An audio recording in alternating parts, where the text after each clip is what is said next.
Hello everyone, सभी प्यारे बच्चों का वार्म वेलकम है वाईटी योर इंग्लिश ट्यूटर पे। शुरू करेंगे आज की क्लास को 27 जुलाई की सेकंड एडिटोरियल के साथ द हिंदू के रेजिलिएंट बट जस्ट इसका टाइटल है। आज की एडिटोरियल क्लास को मिस मत करना, चाहे क्लास मत लो लेकिन खुद से इस आर्टिकल को पढ़ लो। 50 में से एक आर्टिकल आपको ऐसा मिलेगा जो इतना बेनिफिशियल हो। इसमें ग्रामर कॉन्सेप्ट आपको सिखाए गए हैं, बहुत सारे आपको इकोनॉमिक कॉन्सेप्ट मिलेंगे इंटरेस्टिंग वे में बिना आंकड़ों के। तो क्लास मिस करने वाली नहीं है, ज़रूर से इसका बेनिफिट लेना है आपको। शुरू करेंगे इस क्लास को अपने क्विज़ के साथ में। ये आपके आज के क्वेश्चंस हैं। हर रोज़ की क्लास पे मैं आपको कुछ क्विज़ बना करके देता हूँ और जो चीज़ें मैं आपसे शेयर करता हूँ लेक्चर के दौरान वो सारी की सारी इस क्विज़ पे आपको अप्लाई करनी होती है। कोशिश करेंगे आपको 8 में से 8 मार्क्स मिले at the end of the lecture. अभी क्लास को शुरू करते हैं।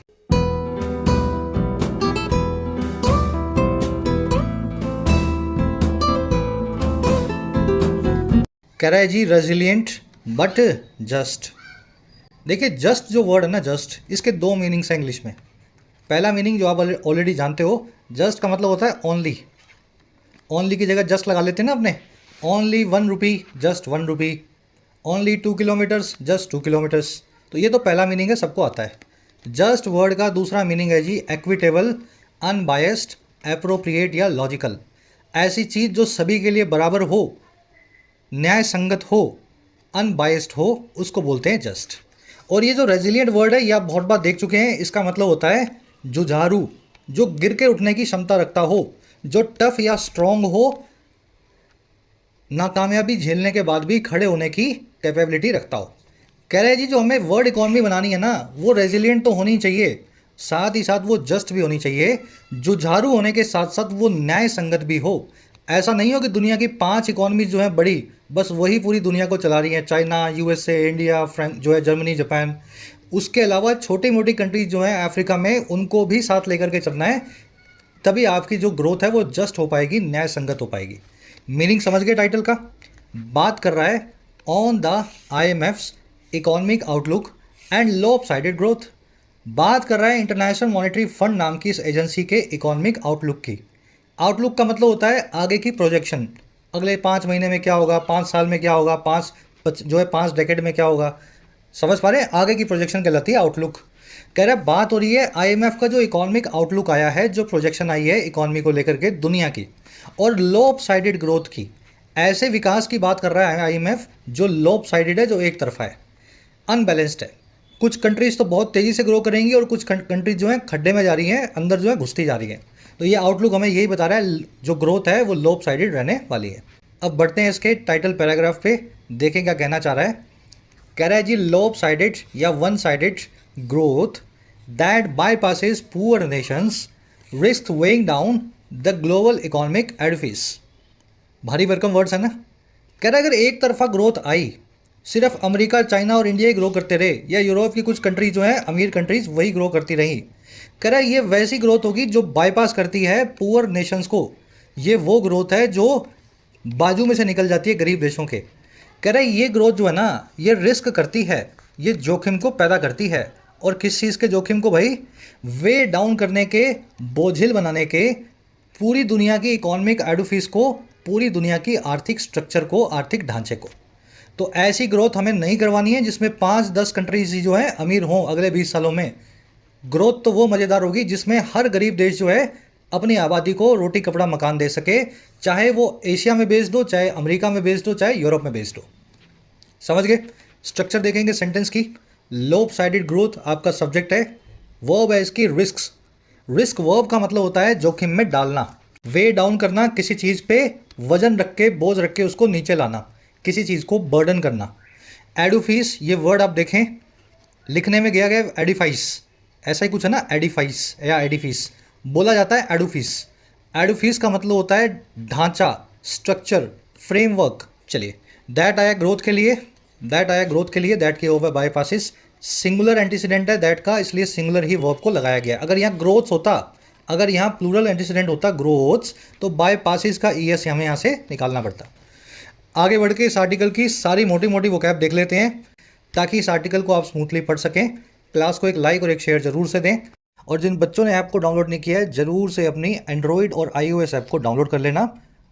ऐप पे आपको सभी कोर्सेज मिलेंगे जिनमें पर्सनली आपको गाइडेंस मिल जाती है राइटिंग के कोर्स में आपको लिखना सिखाया जाता है, आप लिख सकते हैं 70 से 80 घंटों में। इस कोर्स पे कुछ डिस्काउंट चल रहे हैं, फ़ायदा ले सकते हो इस कूपन कोड की मदद से आज।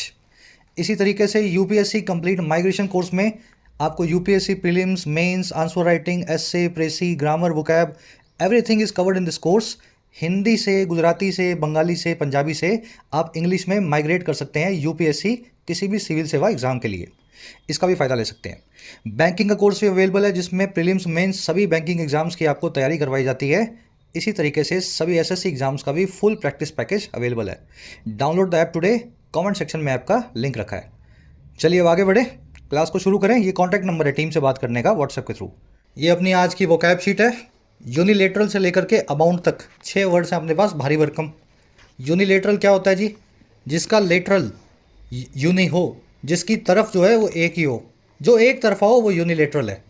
एक तरफा प्यार होता है ना, वो यूनिलेटरल लव होता है। ऐसे आप इस वर्ड को याद कर सकते हैं। Relationships can never be unilateral, रिश्ते कभी भी एक तरफा नहीं हो सकते, यूनिलेटरल नहीं हो सकते। अब एक तरफा को अगर आप नेगेटिव सेंस में देखें तो उसको अपने लोप साइडेड बोलते हैं। बहुत ही नेगेटिव वर्ड है लोप साइडेड।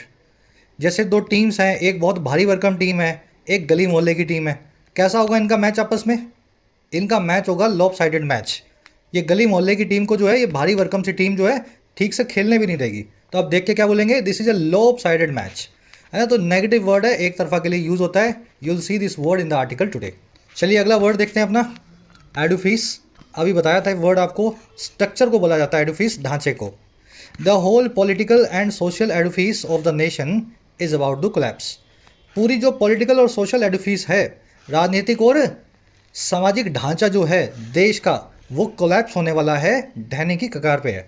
ये सेंटेंस मैंने तब बनाया था जब श्रीलंका डूब रहा था। आजकल ये सेंटेंस जो है पाकिस्तान पे सेट बैठता है। फ्रेमवर्क और मॉन्यूमेंट इसके सिनोनिम्स होते हैं एडुफिस के, यानी स्ट्रक्चर के। नेक्स्ट वर्ड की तरफ आगे बढ़ेंगे। अगला वर्ड अपना टाइड ओवर। बड़ा आसान है इस वर्ड को, फ्रेजल वर्ब को याद करना। देखिए टाइड का मतलब होता है तूफान, बड़ी सी लहर, है ना, जिसमें सब चीज़ें जो है साथ में चली जाती हैं, जिसके बहुत तेज़ वाली लहर। ओवर का मतलब होता है किसी चीज़ का ख़त्म हो जाना। जब तेज़ तूफान आया, आपने कैसे भी करके उस टाइड को सर्वाइव करने की कोशिश की कि वो ओवर हो जाए। भाई तेज़ तूफान आया, आप किनारे पे आ गए, अपना किनारे पे जो है सर्वाइव किया आपने। फिर जब तूफान थम गया, फिर आप फिर से समंदर में चले गए। तो टाइड ओवर जो है ना, यही फ्रेजल वर्ब है, ऐसे ही बनी है। डिफ़िकल्ट पीरियड को सर्वाइव करने को बोलते हैं टाइड ओवर। हिंदी में इसको बोलते हैं वक्त काटना, है ना, मुश्किल वक्त को काटना। Most people don't have savings enough to tide over a rough period of 2-3 months without their monthly salary. ज़्यादातर लोगों के पास इनफ सेविंग्स ही नहीं होती हैं भारत में या एशियन कंट्रीज़ में कि वो टाइड ओवर कर सकें, अपना वक्त गुजारा कर सकें एक टफ पीरियड के दौरान 2-3 मंथ के, बिना अपनी मंथली सैलरी के। 3 मंथ सैलरी नहीं आए तो आधा जो है इंडियन सब कॉन्टिनेंट में आधे लोग जो है भूखे मर जाएं 3 महीने अगर उनको सैलरी ना मिले तो। ऐसे आप टाइड ओवर नाम की फ्रेजल वर्ब को यूज़ कर सकते हैं। सर्वाइव करना, एंड्योर करना, विदस्टैंड करना, इसके सिनोनिम्स हैं। चलिए आगे बढ़ेंगे। ये फ्रेजल वर्ब आर्टिकल में देखेंगे आप। अगला वर्ड है जी वेदर। ये वर्ड बना है वेदर नाम के नाउन से। वेदर का मतलब होता है मौसम। और ध्यान रखें, ये जो वेदर नाम का वर्ड है ना, आजकल तो खुशनुमा मौसम को भी प्लेजेंट वेदर बोल देते हैं। भाई बाहर अच्छा मौसम है, हल्की फुल्की बारिश आ रही है, रिमझिम, है ना, धूप नहीं है, हवा चल रही है, आप बोलोगे प्लेजेंट वेदर है। लेकिन ओरिजिनली वेदर जो वर्ड था, ये वर्ड बना था खराब वेदर के लिए। ठीक है, खराब वेदर को अपने वेदर बोलते थे, प्लेजेंट के लिए तो कुछ और ही वर्ड्स हुआ करते थे। तो वो जो खराब वेदर वाला जो इसका मीनिंग है, वो इसकी वर्ब फॉर्म में, वेदर वर्ड की वर्ब फॉर्म में झलकता है। वर्ब फॉर्म में वेदर का मतलब होता है खराब वक्त को ब्रेवली, यानी जाबाजी के साथ में, बहादुरी के साथ में झेलना। अगर आपका वक्त ख़राब चल रहा है, नाकामयाबी मिल रही है हर जगह से आपको सुनने को मिल रहा है, लेकिन आप ब्रेवली अपना काम कर रहे हैं ना, तो आप बोल सकते हैं आई वेदर्ड दी सर्कमस्टेंसेस, मैंने इन सभी सर्कमस्टेंसेस को ब्रेवली फेस किया। तो ये वर्ड आप जो है वेदर के नेगेटिव वाले मीनिंग से अगर कनेक्ट करेंगे तो याद रहेगा। Small businesses usually fail to weather the effects of inflation and recession. छोटे बिजनेसेस जो हैं अक्सर वो फेल करते हैं, नाकामयाब होते हैं, असफल होते हैं वेदर करने में, झेलने में इन्फ्लेशन और रिसेशन के इफेक्ट को, महंगाई और मंदी की मार को। चलिए, एंड्योर करना, रेजिस्ट करना, सर्वाइव करना, ओवरकम करना, टाइड ओवर करना भी बोल सकते हैं आप इसको एक तरीके से। सभी इसके सिनोनिम्स हैं। लास्ट अपनी फ्रेजल वर्ब है सेकंड, आज की सेकंड लास्ट, रील फ्रॉम या रील अंडर। ये वर्ड बहुत बार आ चुका है, सबको आता होगा। रील वर्ड का मतलब होता है जी लड़खड़ाना। आपके कंधे पे मैं अभी 50-60 किलो जो आपके बूते से बाहर है इतना वजन रख दूं और आपसे रिक्वेस्ट करूं कि चलो आगे, तो आप मेरी बात मान के चल तो दोगे, लेकिन चलोगे कैसे? लड़खड़ाते हुए कदमों के साथ। तो फिर मैं देख के क्या बोलूँगा? यू आर रीलिंग फ्रॉम या अंडर दिस वेट। आप इस वजन के नीचे लड़खड़ा रहे हैं। और इसी इडियम को, इसी फ्रेजल वर्ब को आप रूटीन लाइफ में यूज़ कर सकते हैं जब भी कोई आदमी डिफ़िकल्ट फेज से गुजर रहा हो और उससे परेशान हो। अगर आप रील फ्रॉम डिफ़िकल्ट फेज कर रहे हैं तो आप उस मुश्किल वक्त से गुजर रहे हैं, उसको उससे जो है बड़ा परेशानी से अपना वक्त निकाल रहे हैं। Our economy still reeling from और स्टिल रीलिंग अंडर द कोविड-19 पैंडमिक। हमारी अर्थव्यवस्था अभी भी रील फ्रॉम या रील अंडर कर रही है, मुश्किल वक्त से गुजर रही है कोविड-19 पैंडमिक के। ठीक है, ये फ्रेजल वर्ब आर्टिकल में आप देखेंगे लड़खड़ाने के सभी सिनोनिम्स हैं, फॉल्टर, स्ट्रैगर, लर्च और फ्लाउंडर। फ्लाउंडर, आज फ्लाउंडर नाम का वर्ड भी आर्टिकल में देखेंगे। ये फ्रेजल वर्ब भी आएगी और फ्लाउंडर भी आएगा, दोनों का मीनिंग सेम है। लास्ट अपने पास वर्ब है आज अबाउंड। ये वर्ब बनी है अबंडेंट नाम के एडजेक्टिव से, यहाँ लिख दूंगा, मैं लिखना भूल गया।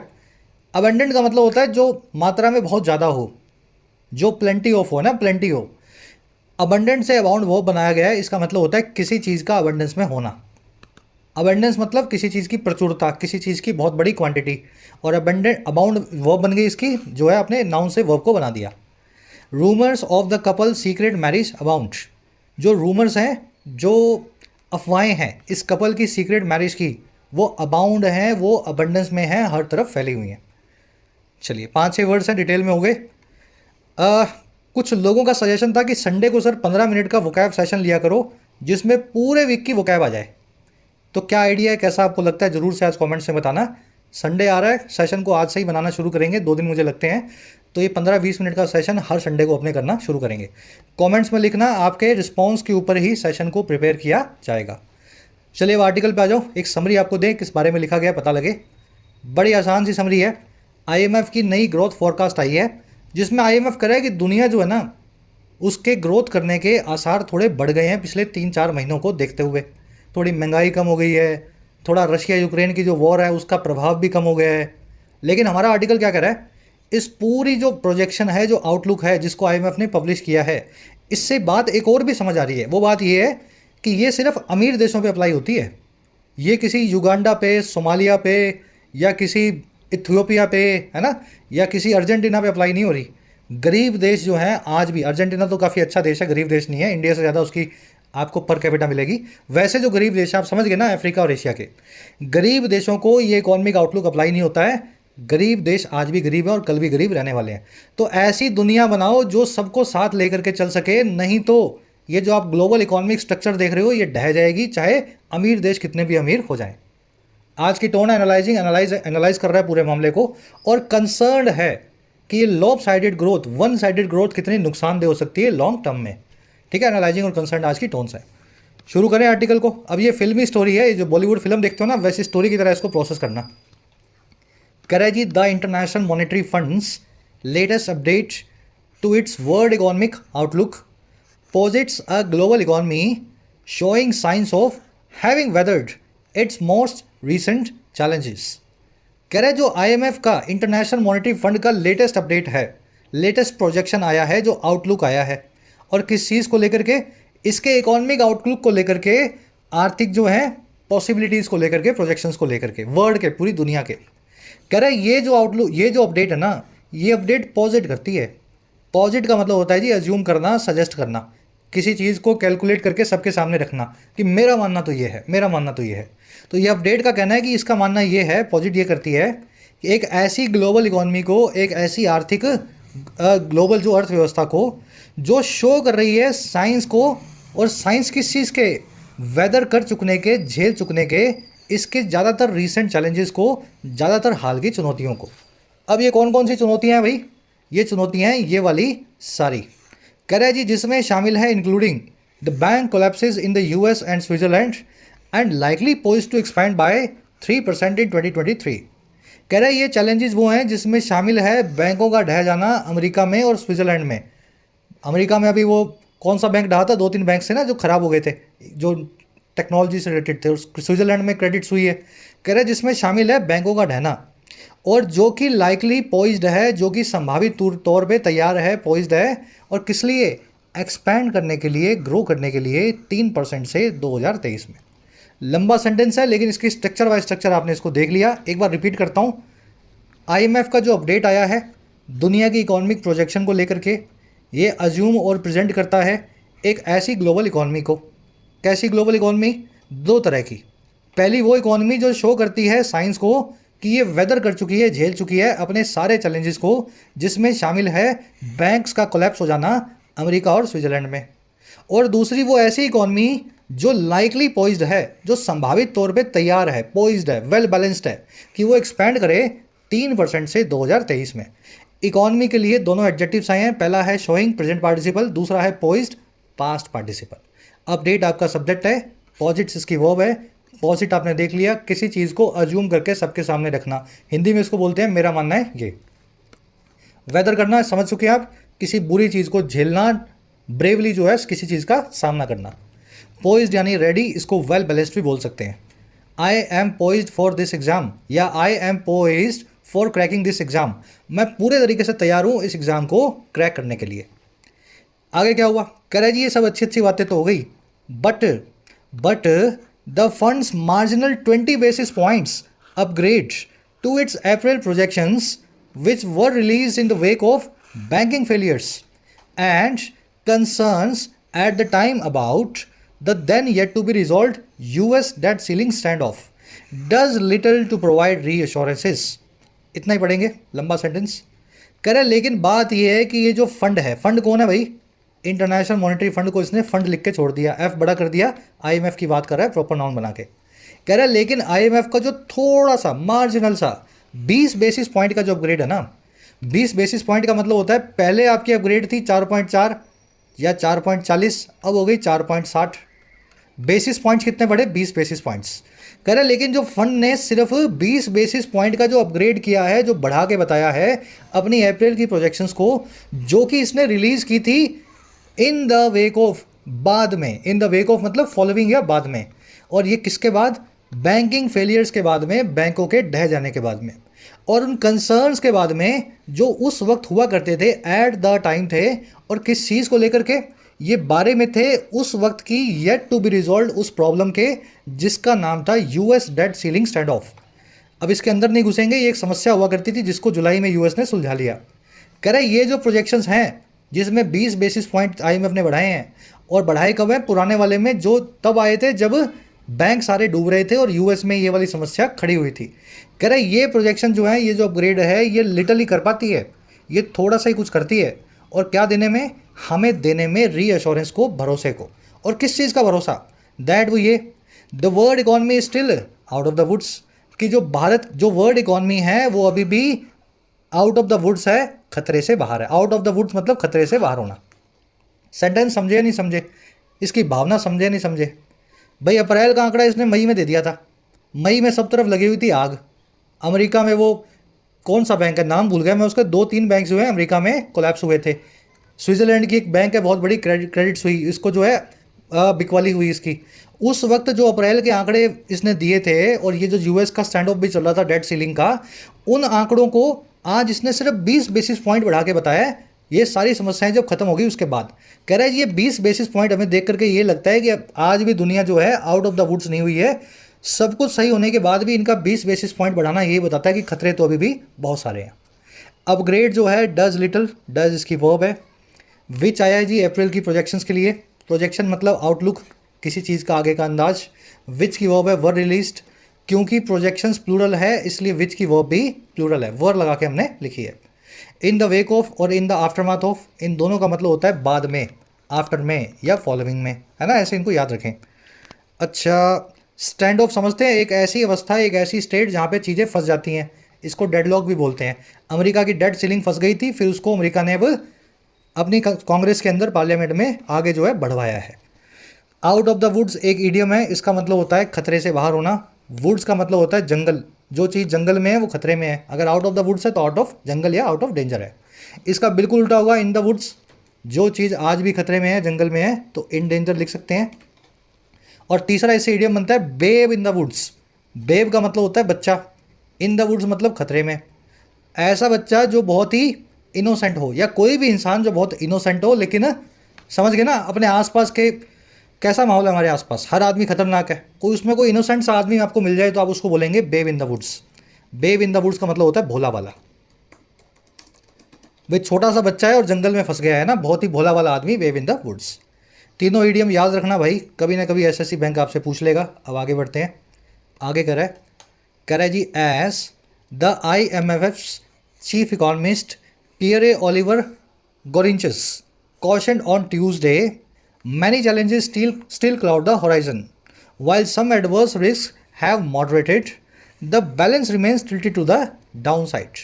कह रहे कि जैसा कि इस फंड के IMF के जो चीफ इकोनॉमिस्ट हैं, जिनका नाम है ये अजीब सा, शायद फ्रेंच नेम है, ये पियरे वाले सब फ्रेंच होते हैं। कह रहे जो फ्रेंच नेम के आदमी हैं, फ्रेंच नेशनल हैं, जैसा इन्होंने क्वेश्चन किया, चिताया, वार्निंग दिया, क्वेश्चन करना चेताना, और कब, ट्यूसडे को। और क्या चेताया इन्होंने कि बहुत सारे चैलेंजेस जो हैं वो अभी भी क्लाउड करते हैं होराइजन को। बहुत सारी चुनौतियां जो हैं आज भी ढक के बैठी हैं, डार्क या ऑब्सक्योर बना करके बैठी हैं क्षितिज को या होराइजन को। होराइजन मतलब कितना आगे आप देख पाते हैं, आपका फ्यूचर आपका होराइजन है। और क्लाउड करना यानी किसी चीज़ पे, किसी चीज़ को जो है ना, समझ गए ना, क्लियर ना करना, कन्फ्यूज़ करके रखना। तो जैसा इन्होंने बोला कि बहुत सारे चैलेंजेस आज भी हमारे फ्यूचर को क्लाउड करते हैं, छुपा के बैठे हैं, वहीं कुछ एडवर्स रिस्क जो हैं, कहीं जो खराब होने वाले जो जोखम हैं वो मॉडरेट हो गए हैं, वो ठंडे पड़ गए हैं। कह रहे हैं ये जो बैलेंस है ना, इस प्रकार से वो बना हुआ है आज भी, टिल्टेड यानी झुका हुआ नीचे की तरफ, यानी डाउन साइड की तरफ। तो पहले हमारी 10 मुश्किलें थी, अब 6 रह गई, तो 4 अगर कम हो गई तो ऐसा मत समझो सब कुछ ठीक हो गया, 6 तो अभी भी बाकी है ना। तो यही इनका कहना है, हमारा आज भी जो सारा का सारा जो है बैलेंस वो नीचे की तरफ बना हुआ है, मंदी कभी भी आ सकती है। पियरे ओलिवर की वर्ब है क्वेश्चन, चैलेंजेस की वर्ब है क्लाउड, रिस्क की वर्ब है हैव मॉडरेटेड, बैलेंस की वर्ब है रिमेन्स। ये पूरा आपने डायरेक्ट जो है स्टेटमेंट बना के लिखा हुआ है कोट अनकोट के बीच में।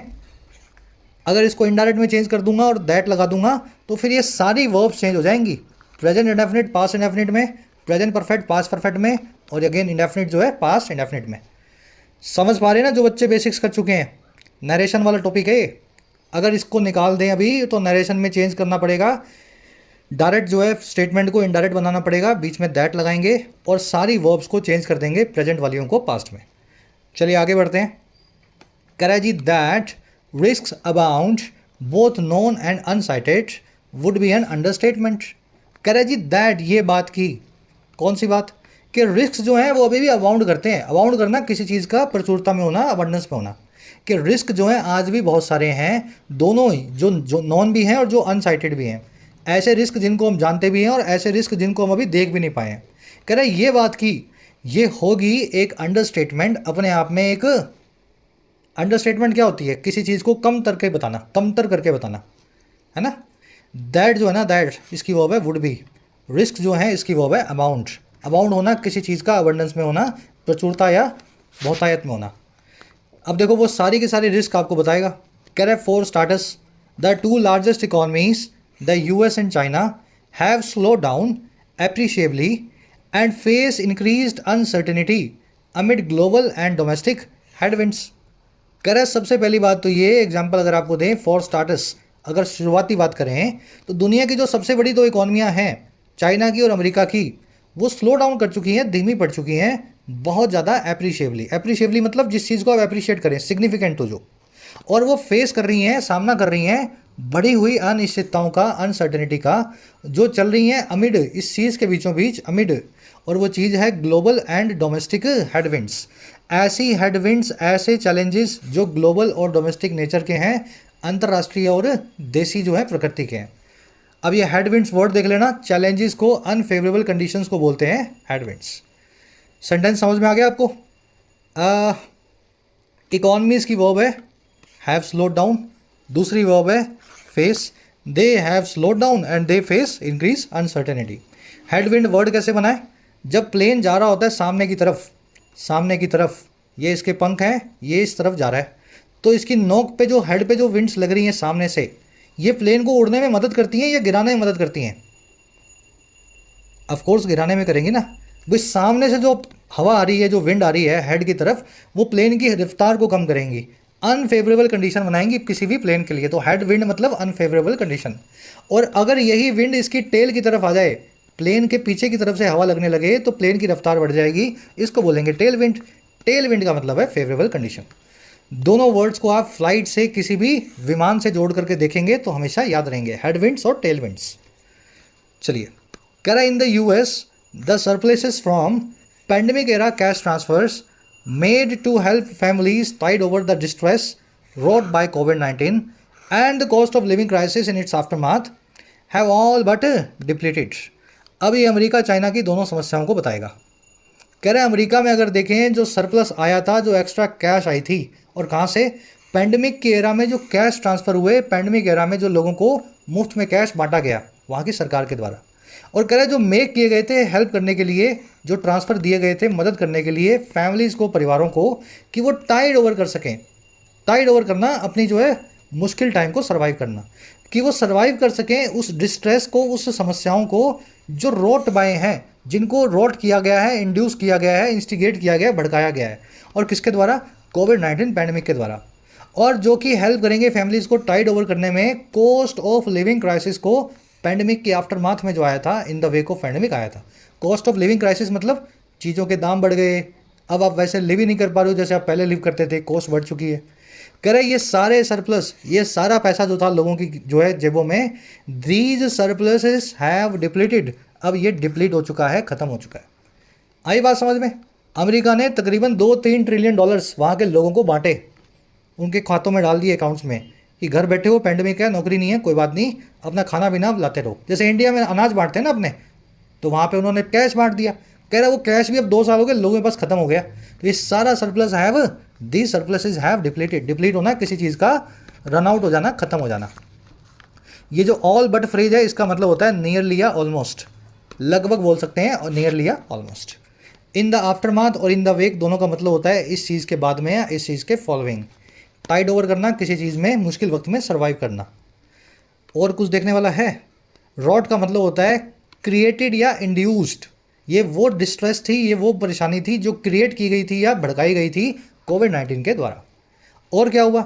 कह रहा है चाइना की बात करें तो China's post reopening rebound has begun to fizzle out.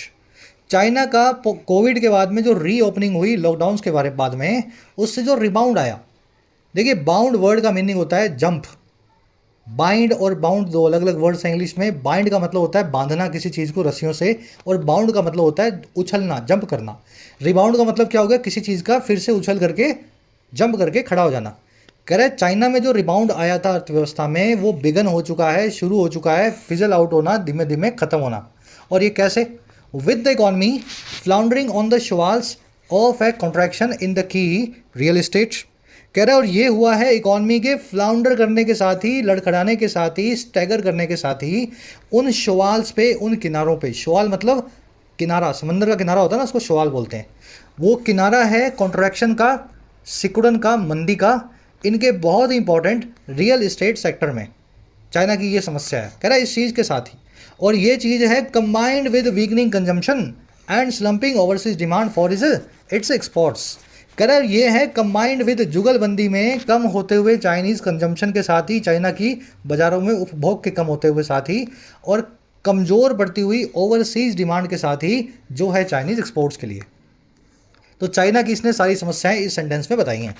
जो चाइना में उछाल आया था कोविड के लॉकडाउन खुलने के बाद में, वो उछाल अब फिजल आउट हो रहा है। अर्थव्यवस्था वो जो है वहाँ पे जो रिबाउंड था वो धीमे धीमे कम हो रहा है। और ये सारा काम हो रहा है इन दोनों चीज़ों के साथ ही। पहले तो वहाँ की इकॉनमी जो है लड़खड़ा रही है किनारे पे कॉन्ट्रैक्शन के, और कॉन्ट्रैक्शन आने वाली है, सिकुड़न आने वाली है वहाँ के रियल एस्टेट सेक्टर में। और ये हो रहा है जुगलबंदी में कम होते हुए घरेलू कंजम्पशन के, और कम बढ़ती हुई ओवरसीज़ डिमांड के, स्लम करती हुई विदेशों में मांग के, चाइना के एक्सपोर्ट्स के लिए, चाइना के निर्यात के लिए। मुश्किल सेंटेंसेज हैं, लेकिन कोशिश कर रहे हैं आपको एक एक वर्ड को ब्रेक करके बताएं। रिबाउंड मतलब फिर से गिर के खड़ा होना, इसकी वर्ब है हैज़ बिगन। फ्लाउंडर करना, किसी चीज़ का रील अंडर करना, रील फ्रॉम करना, मुश्किल वक्त से गुजरना या लड़खड़ाना। ऑन द शवाल्स ऑफ में शवाल का मतलब होता है जी समंदर का किनारा, इसको ऑन द बैंक ऑफ या ऑन द वर्ज ऑफ भी बोल सकते हैं। फिजल आउट होना, चीज़ों का धीमे धीमे धीमे धीमे कम पड़ना। जैसे पंखा 5 पे चल रहा होता है, आप अचानक से उसको बंद कर देते हैं तो अचानक से बंद होता है क्या? वो नहीं, वो अपने आप 4 वाली स्पीड पे आएगा, फिर 3 वाली पकड़ेगा, 2 वाली, 1 वाली, फिर बंद हो जाएगा। तो वो फिजल आउट होता है पंखा, धीमे धीमे धीमे धीमे। चाइना की इकॉनमी भी ऐसे ही पंखे की तरह बंद हो रही है। स्लम्प करना किसी चीज़ का, मंदी में जाना, ड्रॉप करना, डिक्लाइन करना, घबराना बिल्कुल नहीं है। अच्छा आर्टिकल है, सीखने को मिलेगा, है ना। अब आ जाओ नेक्स्ट जो है अपने सेंटेंसेस पे, पैराग्राफ पे। कह रहा है the euro area another key engine of the global economy is still reeling from the Ukraine war induced spike in gas prices. कह रहा है जी यूरो एरिया की अगर बात करें, यूरोप की, जो दूसरा एक ड्राइवर है, की इंजन है ग्लोबल इकोनॉमी का, वैश्विक अर्थव्यवस्था का। कह रहा है यूरोप की सारी कंट्रीज जो हैं वो भी रील कर रही हैं, रील फ्रॉम कर रही हैं, लड़खड़ा रही हैं। यूक्रेन वॉर से इंड्यूस किए गए, यूक्रेन वॉर के द्वारा भड़काए गए उस उछाल के अंदर, या उछाल के द्वारा जो आया है गैस के प्राइसेस में, नेचुरल गैस के दामों में। और ये सारा काम कैसे हुआ है, विद लगा के बता रहा है, with momentum decelerating specially in the largest regional economies of Germany and France. ये सारा काम हो रहा है स्पीड के, मोमेंटम के धीमे होने के साथ ही, खास करके यूरोप की सबसे बड़ी रीजनल इकोनॉमीज में, जिनके नाम है जर्मनी और फ्रांस। तो ये हो रहा है यूरोप में। यूरोप का इंजन भी धीमा पड़ रहा है क्योंकि गैस के प्राइसेस बढ़े हुए हैं। यूरोप को सर्दी में भी गैस चाहिए, गर्मी में भी गैस चाहिए। प्राइसेस बढ़ने की वजह से अर्थव्यवस्था इनकी धीमी और ठंडी पड़ती जा रही है। यूरो एरिया की वर्ब है is railing from, reel from करना, रील अंडर करना, या ऊपर एक वर्ड आया था फ्लाउंडर करना, मुश्किल वक्त में लड़खड़ाना या मुश्किल वक्त से गुजरना। अच्छा और क्या हुआ यूरोप में, कह रहा है जी eurozone business output fell at the fastest rate for 8 months in July. S&P's latest HCOB flash PMI survey showed this week. कह रहा है जो पूरे यूरोजोन का बिजनेस है, यूरोपियन कंट्रीज जो यूरोजोन बनाया है, उसका जो बिजनेस का आउटपुट है, उनका जो प्रोडक्शन है, वो गिर गया फास्टेस्ट रेट पे, सबसे तेज़ रफ्तार में पिछले 8 महीनों की जुलाई नाम के इस महीने में। तो इनका आउटपुट भी गिर रहा है। और कह रहा है वर्स, बुरी बात ये है वर्स, खाली वर्स, अच्छा इतना ही पढ़ लेते हैं, आगे तो और दूसरा सेंटेंस है ना।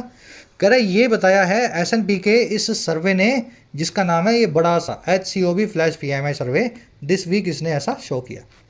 समझ गए सेंटेंस। आउटपुट की वर्ब है फेल, सर्वे की वर्ब है शॉर्ट। एक ग्रामर कॉन्सेप्ट है, लास्ट में करेंगे क्लास के, पहले थोड़ा सा अपना और जो है छोटा सा पैराग्राफ है इसको पूरा कर लेते हैं। आगे कह रहा है जी worse deteriorating forward looking indicators flag the likelihood of the region's downturn deepening in coming months. कह रहा और बुरी बात ये वर्स ये है कि कम बढ़ती हुई, डिटीरियोरेट करती हुई जो फॉरवर्ड लुकिंग इंडिकेटर्स हैं, जो आगे की तरफ लुक करने वाले इंडिकेटर्स हैं। इंडिकेटर क्या होता है, निशान। फॉरवर्ड लुकिंग मतलब जो फ्यूचर का अंदेशा दे। कह रहा जी जो खराब होते हुए ऐसे इंडिकेटर है ना, वो फ्लैग कर रहे हैं सबके सामने, सबकी नज़र खींच रहे हैं। फ्लैग करना किसी चीज़ की तरफ नज़र खींचना, इस लाइकलीहुड की तरफ, इस संभावना की तरफ जो है इस रीजन के डाउन टर्न के, मंदी के डीप पड़ने की और गहराने की आने वाले महीनों में।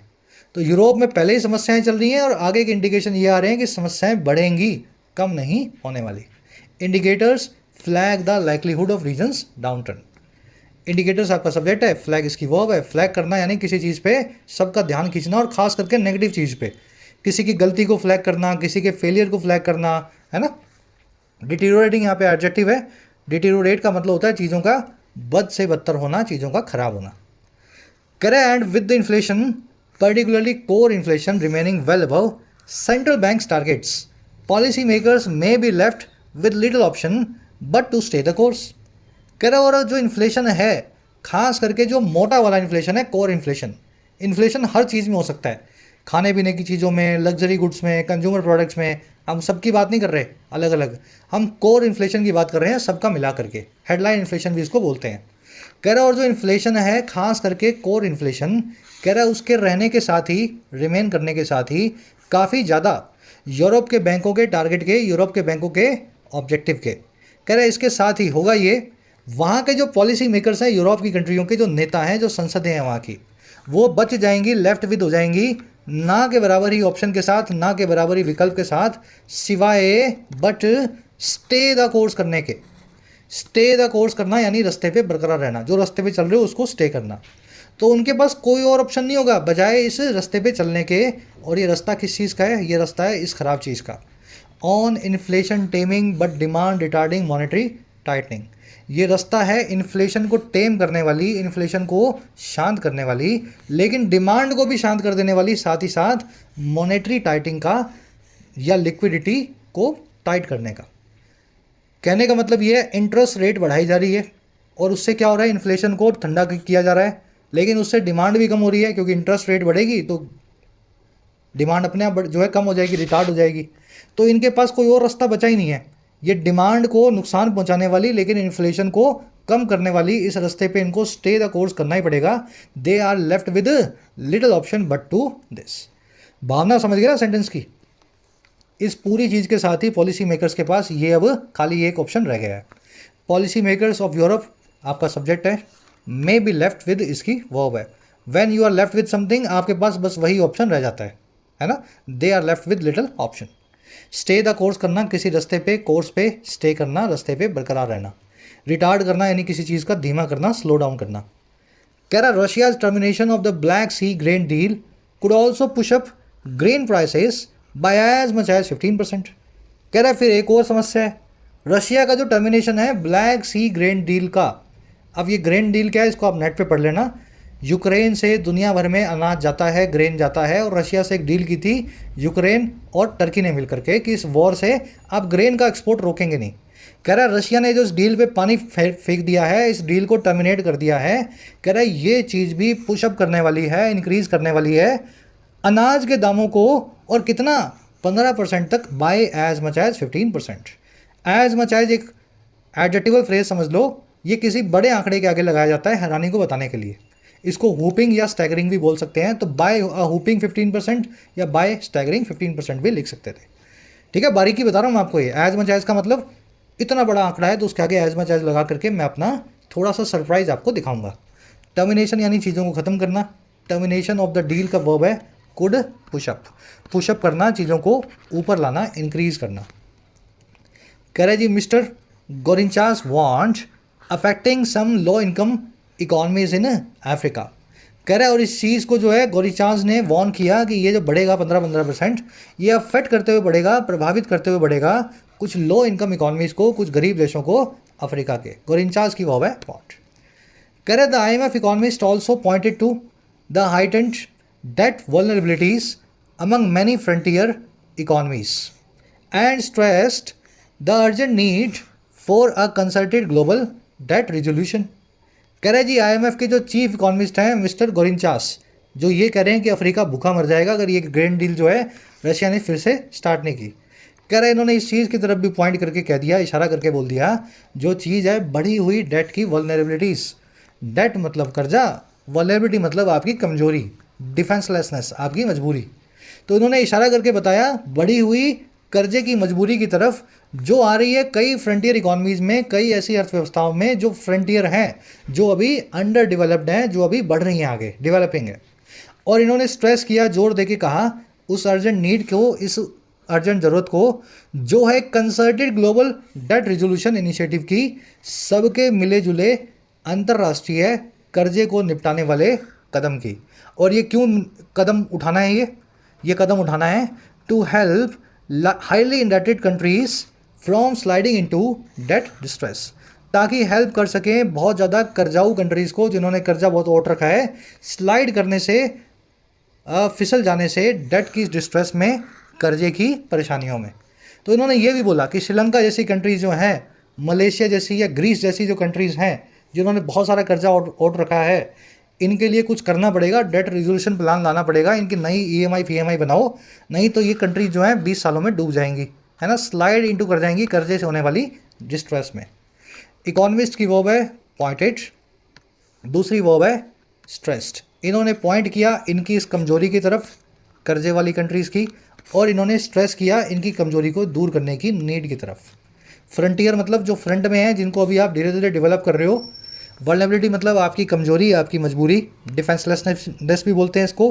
इंडेटेड मतलब जो बहुत कर्जा उठ के बैठी हैं, जो डेट में बहुत ज़्यादा हैं, इंडेटेड। कह रहा है जी ultimately the world's economic leaders must realise that lopsided growth that bypasses the vulnerable nations risks having the weakest link weighing down the global economic edifice in an interconnected world। कह रहे जी आखिरकार ultimately दुनिया के जो economic leaders हैं, बड़ी बड़ी countries के जो नेता हैं, प्रेसिडेंट और PM हैं, उनको ये चीज़ रियलाइज़ करनी पड़ेगी, अनुभूति लेनी पड़ेगी, एहसास करवाना पड़ेगा कि जो लॉप साइडेड ग्रोथ है, एक तरफा जो विकास है, जो कि बाईपास करता है, जो कि इंक्लूड नहीं करता है वल्नरेबल नेशन को, छोटे मोटे मजबूर देशों को। कह रहा है ये जो है ना ग्रोथ इस तरह की, ये लॉप साइडेड ग्रोथ ये रिस्क करती है कि जो वीकेस्ट लिंक हैं, जो सबसे कमज़ोर कड़ियाँ हैं दुनिया की, वही वे डाउन कर देंगी, वही बोझिल बना के नीचे ले आएंगी पूरी दुनिया की ग्लोबल इकोनॉमिक एडिफिस को, आर्थिक ढांचे को, एक ऐसी दुनिया में जो इंटरकनेक्टेड है, जो आपस में जुड़ा हुआ है। तो गरीब देश है, उसको गरीब सोच करके अलग मत करो, वो हर कंट्री से जुड़ा हुआ है, करेंसी सबकी कनेक्टेड है। अगर गरीब को आप ऊपर नहीं लाए, उसकी ग्रोथ को आपने बाईपास किया, तो वही गरीब देश आपकी ग्रोथ को जो है वे डाउन करेगा आने वाले टाइम में। लीडर्स की वर्ब है जी मस्ट रियलाइज, दैट आया ग्रोथ के लिए, दैट की वर्ब है बाईपासिस, दैट की वर्ब है ग्लोब साइडेड ग्रोथ की वर्ब है यहाँ पे रिस्क, दैट यहाँ पे कंजंक्शन है, ठीक है। वे डाउन करना, किसी चीज़ को नीचे लाना। ऊपर जो कॉन्सेप्ट है ग्रामर का, इसको देख लेते हैं फटाफट से। कॉन्सेप्ट ये कहता है कि अंग्रेजी में फेल और फॉल दो अलग अलग वर्ड्स हैं, और इनको आपको क्या नहीं करना है, आपस में कंफ्यूज नहीं करना है। फटाफट आपको कॉन्सेप्ट बता देते हैं, जस्ट अ मिनट। देखिए फॉल है ना, फॉल इसका मतलब होता है गिर जाना। इसकी V1 होती है फॉल, V2 होती है फेल, V3 होती है फॉलन, और वर्ब की ING फॉर्म होती है फॉलिंग। अगर कोई चीज़ खुद ही गिर रही है तो फॉल वर्ब का ऑब्जेक्ट कभी हो ही नहीं सकता। आई फेल फ्रॉम द रूफ, मैं ही छत से गिर गया, तो जो फेल वर्ब का ऑब्जेक्ट है वो आई खुद ही है, सब्जेक्ट ही ऑब्जेक्ट बना हुआ है। तो इन वर्ब्स को कभी ऑब्जेक्ट की ज़रूरत खुद से अलग से नहीं पड़ेगी। फेल वर्ब को, फॉल वर्ब को आपको ऑब्जेक्ट देने की ज़रूरत नहीं है, क्योंकि आप खुद ही गिर रहे हैं ना, जो भी चीज़ गिर रही है वो खुद ही गिर रही है, तो वर्ब के बाद दूसरा ऑब्जेक्ट लगाने की ज़रूरत नहीं है। तो ये जो वर्ब है ना, इसको आप दूसरी वर्ब से कंपेयर करें, लेकिन कन्फ्यूज़ नहीं करें, जो कि है फेल। फेल का मतलब होता है जी गिराना, सेकंड फॉर्म होती है फेल्ड, थर्ड फॉर्म होती है फेल्ड, वर्ब की ING फॉर्म होती है फेलिंग। अब इस वर्ब का हमेशा एक ऑब्जेक्ट आपको मिलेगा एक्टिव वॉइस में, क्योंकि जिस चीज़ को आप गिरा रहे हैं आप उसको इसके बाद में लिखेंगे। The workers felled the building, construction workers ने बिल्डिंग को गिरा दिया। The wood cutter felled the tree, लकड़हारे ने पेड़ को गिरा दिया। समझ पाए कन्फ्यूजन कहाँ है? अगर ये दोनों वर्ब्स हैं तो कन्फ्यूजन ये है कि इसकी V2 और इसकी V1 सेम है। Fall fail fallen, fail failed failed. अब इसकी फेल जो है V2 है और इसकी फेल जो है V1 है। सेंटेंस का मीनिंग देकर के आपको चेक करना है आपको कौन सी वर्ब लगानी है। Alexander fell all major kingdoms of Eurasia in his short reign. Sikandar जो महान था उसने गिरा दिया, फेल कर दिया ज़्यादा बड़ी बड़ी रियासतों को, यूरोप और एशिया की, अपने छोटे से राजकाल में, छोटे से रेन में। शायद 10-12 साल जो है अलेक्जेंडर जो है राज कर पाया दुनिया पे, लेकिन उसके अंदर भी उसने सारे बड़े किंगडम्स को गिरा दिया। अब अलेक्जेंडर आपका सब्जेक्ट है, फेल इसकी वर्ब है, फेल का मतलब है गिरा देना, गिराया है मेजर किंगडम्स को, वर्ब का ऑब्जेक्ट भी आपको मिला हुआ है। लेकिन मुझे ये बताओ अलेक्जेंडर ने ये काम किया है V2 में, पास्ट में, V3 यहाँ लगेगी नहीं, हैज़ हैव यहाँ पे है नहीं, लेकिन आपने V2 की जगह आपने लगा दी V1। ये V2 तो है लेकिन ये फॉल वर्ब की V2 है, आपको तो फेल वर्ब की V2 लगानी है, गिराने की बात हो रही है। समझ पाए कि नहीं समझ पाए? V2 लगा दी इस वाली वर्ब की, लगानी थी इस वाली वर्ब की, तो ये फेल देख करके लोगों को लगता है सही होगा, लेकिन गलत है। आपको यहाँ फेल्ड लिखना पड़ेगा, गिराने की बात हो रही है। फेल का मतलब होता है गिर जाना। अलेक्जेंडर खुद ही गिर गया बड़े बड़े किंगडम के सामने, ऐसा तो नहीं बना रहे हम, समझ गए ना? फेल्ड आएगा। One day an apple felled from a tree and inspired Newton to discover gravity. एक दिन एक सेब गिर गया एक पेड़ से और उसने इंस्पायर किया न्यूटन को कि वो ग्रेविटी को डिस्कवर करे, गुरुत्वाकर्षण के सिद्धांतों को खोजे। पेड़ खुद गिरा है भाई, खुद गिरा है।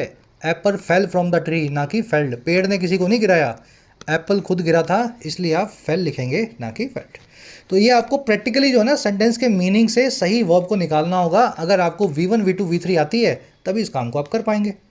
बिल्कुल ऐसा ही कन्फ्यूजन होता है लाई और ले नाम की वर्ब में। लाई ले लेन, इसका मतलब होता है लेट जाना। आई लाइड ऑन द सोफ़ा, आई ले ऑन द सोफ़ा, मैं सोफे पे लेट गया, है ना। I have lane on the bed, मैं बेड में लेट चुका हूँ। जब मैं खुद लेटा हूँ तो वर्ब का ऑब्जेक्ट नहीं होगा, ये वर्ब बिना ऑब्जेक्ट के चलेगी। लेकिन ले जो वर्ब है इसका मतलब होता है लेटा देना किसी चीज़ को या रख देना किसी चीज़ को। इसकी V1 इसकी V2 दोनों सेम है। ले लेड लेड ये वर्ब ऐसे चलेगी, लाई ले लेन ये वर्ब ऐसे चलेगी। तो ज़्यादा अंदर नहीं घुसेंगे, ऊपर वाला कॉन्सेप्ट आपने समझा है तो नीचे वाला भी समझ गए होंगे। ऑब्जेक्ट को देख लेना है और मीनिंग को देख लेना है, सही वर्ब को चूज़ करना है। एक सेंटेंस मैं आपको लास्ट में दे रहा हूँ, इन दोनों वर्ब से इस सेंटेंस को सही करके दिखाना। The patient calmly lying on the bed was suddenly frightened by the surgical equipment lain on a nearby table by the surgeon. जो पेशेंट जो चुपचाप लेटा था आराम से बेड पे, अचानक से वो डर गया उन सर्जरी करने वाले इक्विपमेंट को देख करके जो रखे गए थे एक टेबल पे चिकित्सक यानी सर्जन के द्वारा। उनको देख करके उसकी रूह कांप गई अचानक से कैंची वैंची को देख के। तो यहाँ पे लेन वर्ब और यहाँ पे लेइंग वर्ब दोनों को सही करके कमेंट्स में डालो ताकि मुझे पता लगे कौन कॉन्सेप्ट आपने सीख लिया। चलिए फर्स्ट क्वेश्चन अपना आज का, इनमें से पैसेज क्या सजेस्ट करता है कि वो एक सॉल्यूशन हो सकता है सबसे कमज़ोर कड़ी को प्रिवेंट करने का, वीकेस्ट लिंक को रोकने का, जो कि वे डाउन कर सकता है, जो कि बोझिल बना सकता है ग्लोबल इकोनॉमिक स्ट्रक्चर को। तो कमज़ोर कड़ी क्या है और उसको कैसे जो है सोल्यूशन उसका क्या निकालोगे, पैसेज में क्या सोल्यूशन उसका दिया गया है। अच्छे से आपको आर्टिकल करवा दिया, आंसर निकालो। फर्स्ट कमेंट में आंसर डाल दिया, वहाँ से मैच करो। सेकंड पे आ जाओ। कह रहा है जी इनमें से कौन सी चीज़ है जो सबसे अच्छे तरीके से समराइज़ करेगी सबसे मेन पॉइंट को इस पूरे पैसेज के। इन चारों में से कौन सी चीज़ जो है समरी आपको दे रही है। 4-5 चीज़ें आपके सामने लिखी हुई हैं, हिंदी मीनिंग निकालो। एक ही चीज़ जो है सही है और वही इस पैसेज का मेन पॉइंट बनने वाली है, बाकी चारों चीज़ें फैक्चुअली इनकरेक्ट हैं। ठीक है, फर्स्ट कमेंट में आंसर डाला है, वहाँ से मैच करके अपने आंसर से मेरे वाले को मैच करो। थर्ड में पूछा है टेल विंड्स का क्या सिनोनिम है। ऑफकोर्स ये वर्ड आपको आता है। चौथे पाँचवें में एक फ्रेजल वर्ब पूछी गई है, tide over reel under, of course आपको आती हैं। छवें में आपसे एक वर्ड पूछा गया है, वन वर्ड, ऐसी चीज़ के लिए जो वन साइडेड है, जिसकी एक साइड इलोप कर चुकी है, जो एक तरफा है, उसको आप क्या बोलेंगे। ठीक है, तो ये वन वर्ड आपको करवा दिया, अच्छे से आता है सबको, है ना। 7वें 8वें में 2 एरर्स हैं। पहली एरर आपको मिलेंगी इस वर्ब के आसपास, लेइंग के आसपास, और दूसरी एरर आपको मिलेगी इस वर्ब के आसपास, फेल के आसपास। कोशिश करो निकालने की, आंसर को मैच कर लेना। फर्स्ट कमेंट में रखे हुए हैं। आउट ऑफ 8 कितने मार्क्स मिले जरूर से बताना। कल लेंगे आपसे मुलाकात। Until then